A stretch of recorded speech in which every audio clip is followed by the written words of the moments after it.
who have devoted their entire lives to bettering our communities and our families, and they are leaving this state because they can't afford to do the job that they love with the community and the kids that they love. And not only that, we have crumbling public school infrastructure here right now. We have kids sitting in broken desks, studying out of 25-year-old textbooks in a room with a leaky ceiling, and that's unacceptable. So when you take a step back and you look at all of this, we're truly in a state of crisis right now in Arizona. We are in a state of crisis here in terms of our education system.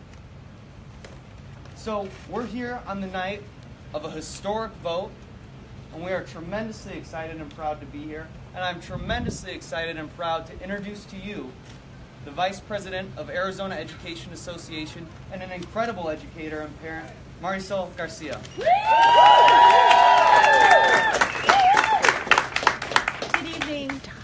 I'm Marisol Garcia, and I'm a proud Arizona educator out of the Isaac School District. I'm also the proud mother of a 6th grade student, Vicente. Today I was given the opportunity to vote on whether or not I support a walkout. And I know for many educators across the state, this is a very difficult decision. As a parent, I know that families across Arizona are eager to know the results of this vote in order to plan and prepare.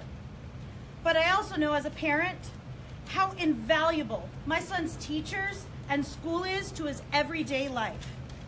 As I received the ballot, I began to think of the important things that I should think about as I voted. I thought of my colleague, Regina, a 10-year teacher who works as a lifeguard over the summer in order to take care of her 2 sons. I thought of Rosie, a special education paraprofessional who is dedicated to the students she serves but does not receive a livable wage. And I thought of Janine, our school counselor, who is dedicated to support our students who live in crisis with a caseload of over 500 students. I know that my son's teachers were challenged as well today and had similar thoughts that ran through their minds. But I trust his teachers every day when I drop them off to school, and I trust that they made the right decision today. Every day, Arizona educators go to work and dedicate themselves to supporting and challenging and creating opportunities for students like my son. For many of us, this is a devotion that has left us living paycheck to paycheck, and sometimes leaving our families' needs at the wayside. I know my students are watching tonight, and I know they expect me to fight for them, because I fight every day for them, and I'm going to continue to do so. So today when I voted for my students. I voted for my son. I voted for the future of Arizona and for the policies that will guide us into the future. I now get to introduce the president of the Arizona Education Association, Joe Thomas.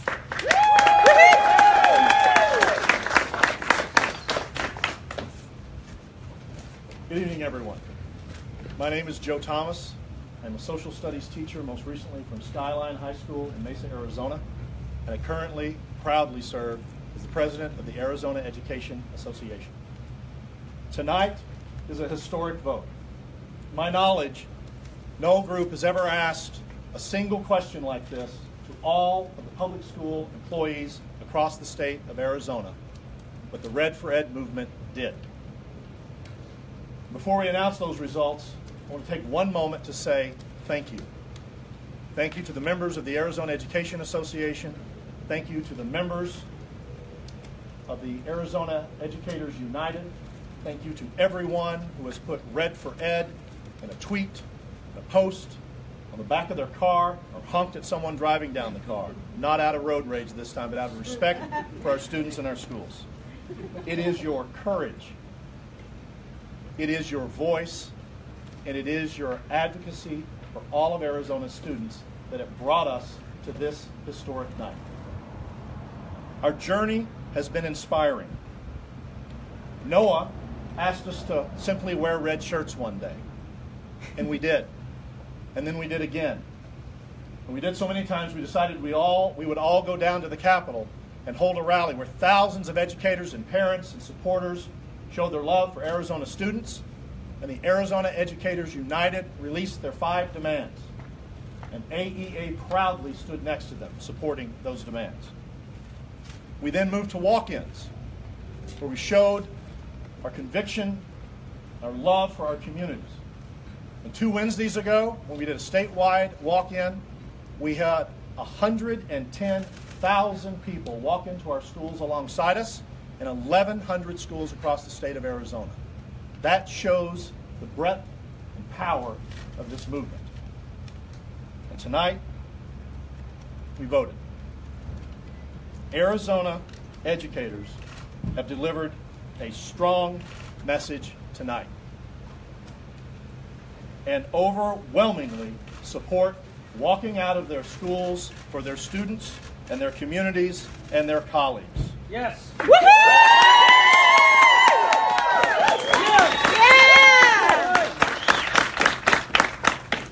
With over 57,000 votes cast and tallied, 78% of the school employees in this state said yes.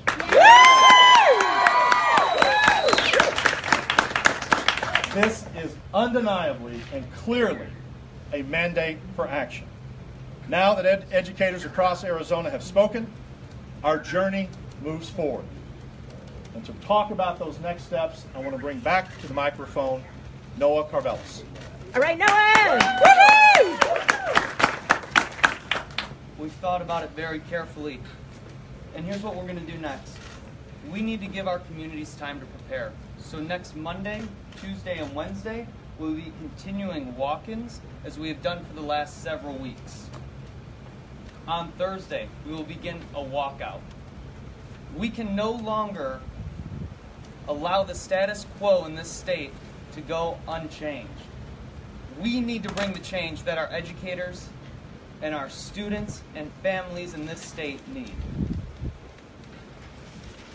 Yes!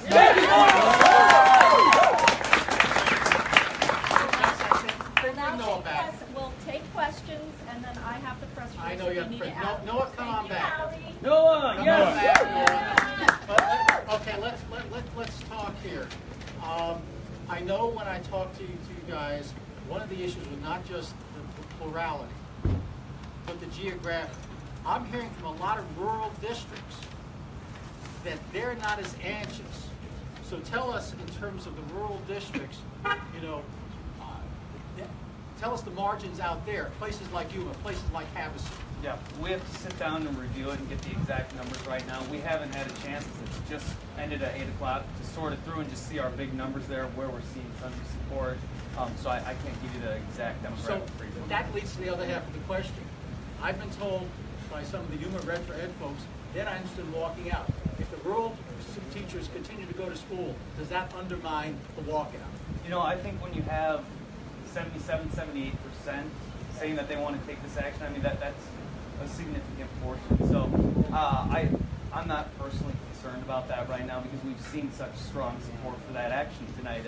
As Joe put it, I mean, this is a mandate for action as we see it. Have you put any limits on how long you are willing to extend the walkouts? So as I put it, we need to see change. So we put forward our demands. We need to see a change here. We need to see a response from the legislature. Are you willing to go to the end of the school year? Yeah, I don't want to put any limitations on it right now because we need to stay responsive. We need to stay in communication with our group and our communities and see where we're at constantly. Hey Joe, could you just step up and just specify for us specifically what are you asking for that would end this walkout? Well, we want to see movement on the demands. We've sent 2 letters to the governor, and we've heard nothing, absolutely nothing. Hand-delivered 2 letters to the governor saying, sit down with us and let's find a real solution to end the teacher crisis, to bring $1 billion back to our schools. It's been stolen from our students and schools, and let's give them the opportunities they need to have success. So we've seen no movement on that. The governor released a plan that's falling apart as we speak. There's sweeps that make educators really look at the commitment that legislators and the governor have to their students in schools. They're going to rob money from the developmentally disabled. They're going to take money from arts. They're going to sweep money from ADE and Medicaid. That's not what teachers want to see for the future. They want real revenue streams brought into Arizona. And the good news is the legislature's still in session. Yes. And so they can fix that in just a few days. And that's what we're calling on them to do by Thursday, is meet us at the demands. Yes. Give our schools, give our students the schools that they deserve. Give us the schools that we want to work in, and give us the schools that will stop people from leaving, stop educators from leaving our state and teaching in somewhere else. I'm tired of seeing ex-Arizona teachers. I want to see people like me who moved to this state because the jobs were good and the pay was good. And we don't have that right now. So we have to make sure that our legislature and governor hear us and find the political courage to do what's right for our students. Okay, Joe, where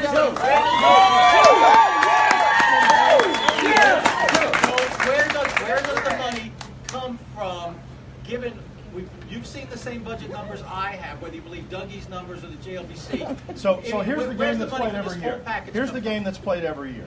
Tax cut, tax cut, tax cut. A year later, there's no money for schools. And we're tired of that game. There will be no tax cuts passed this year. That's one of our demands. Legislators need to reinvest dollars, the $1 billion that they stole from our students and schools over the last 10 years.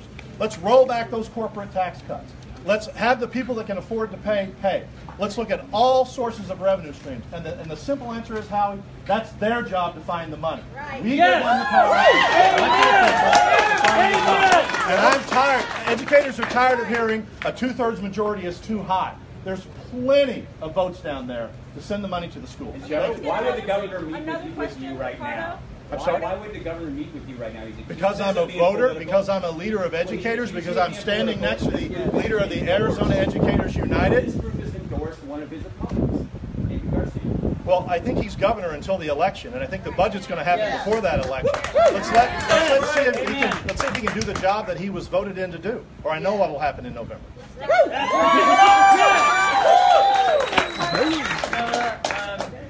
So what happens? You guys walk out, and it's like Oklahoma. You know, teachers are out and about, rallying at the Capitol, and the state legislature just isn't being receptive to the message that you're putting.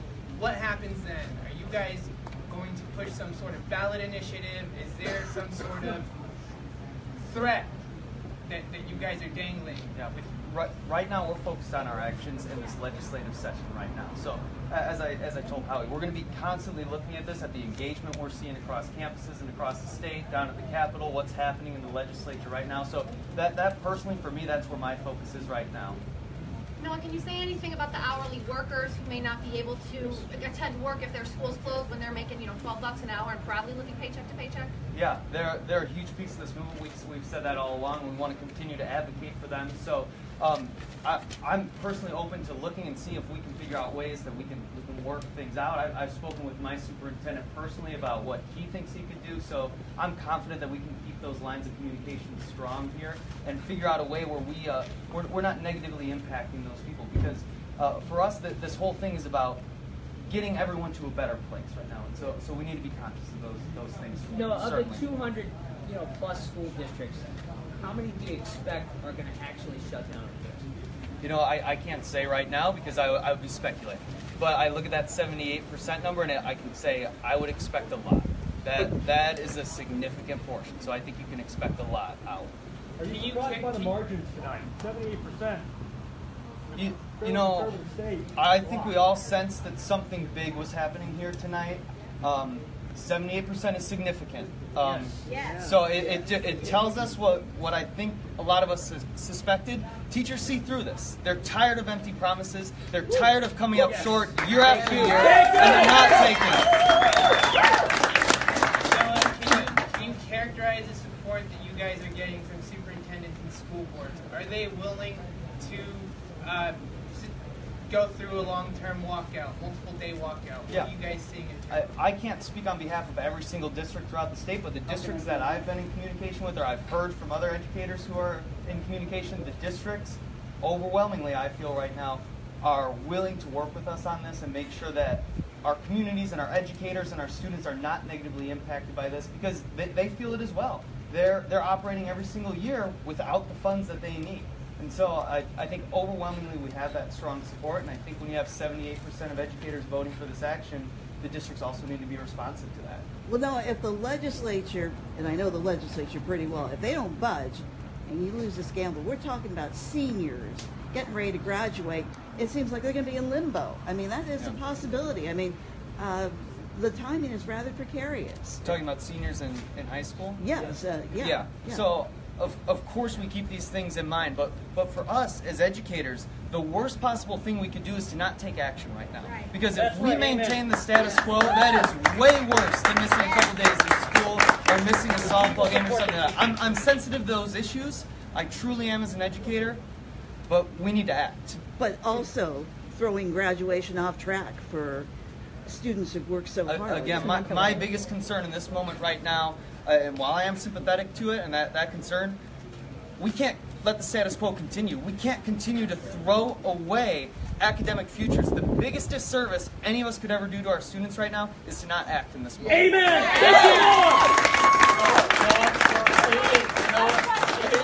Is there a strike fund for the teachers? Is there a strike fund? I'll ask the strike fund too, but let's talk more realistically. 3 days, you've been down there. These people are like snails.